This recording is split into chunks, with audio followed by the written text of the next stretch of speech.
అదే RTV app వార్తల్ని క్షణాల్లో చదివే అవకాశం ఉంటుంది. ఒక న్యూస్ పేపర్, ఒక టెలివిజన్ ఛానల్ మీ చేతుల్లో ఎప్పుడూ ఉంటాయి. గాంధీ జయంతి రోజున రాష్ట్ర వ్యాప్తంగా ఉన్నటువంటి అన్ని విశ్వవిద్యాలయాల్లో గాంధీ జయంతి జరుపుతూ ఉన్నారు. కానీ విద్యార్థులుగా యోగవేమన యూనివర్సిటీలో శాంతియుత వాతావరణం లేకుండా పాఠాలు బోధించాల్సినటువంటి అధ్యాపకులే కామాంధులుగా పదోన్నతులు పొందుతూ ఉన్నారు.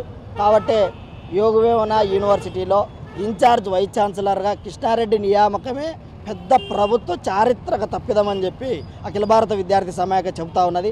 ఒక కామాంధుడికి మరో కామాంధుడు తోడా అన్నట్లు ఇవాళ రాంప్రసాద్ రెడ్డిని కూడా రిజిస్టర్గా నియమించుకోవడం అంటే ఇన్ఛార్జ్ రిజిస్టర్గా ఇది విద్యార్థుల ప్రతిష్టను కాపాడడానిక, విలువలు నేర్పడానిక, పదోన్నతులు ఎవరి మేలు చేకూర్చడానికో చెప్పాల్సి ఉందని చెప్పి ప్రభుత్వ పెద్దలందరినీ మేము సూటిగా అడుగుతా ఉన్నాం. 2011లో అక్కడే పనిచేస్తున్నటువంటి పరిశోధకులుగా ఉన్నటువంటి విద్యార్థినుల పట్ల, పిహెచ్డి స్కాలర్ల పట్ల, లేకుంటే అక్కడ ఉన్నటువంటి నాన్ టీచింగ్ స్టాఫ్ పట్ల ఈ యొక్క ఇన్ఛార్జ్ విసి కృష్ణారెడ్డి కావచ్చు, రాంప్రసాద్ రెడ్డి గారు కావచ్చు, ఇలాంటి వాళ్ళంతా కామాంధుల కబంధ హస్తాల్లో విద్యార్థులకు ఏ రకమైన పాఠాలు నేర్పుతారో ఈ మేధావులు తెలపాల్సినటువంటి అవసరం ఉంది.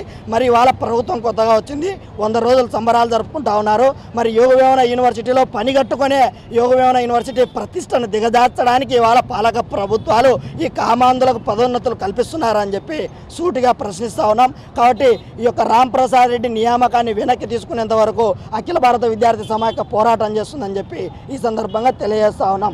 కామాంధుల పేరుతో యూనివర్సిటీలో ఏ ఒక్కరు కూడా తమ యొక్క పదోన్నతులు కానీ తమ యొక్క విధులు కానీ నిర్వర్తించడానికి వీల్లేదు.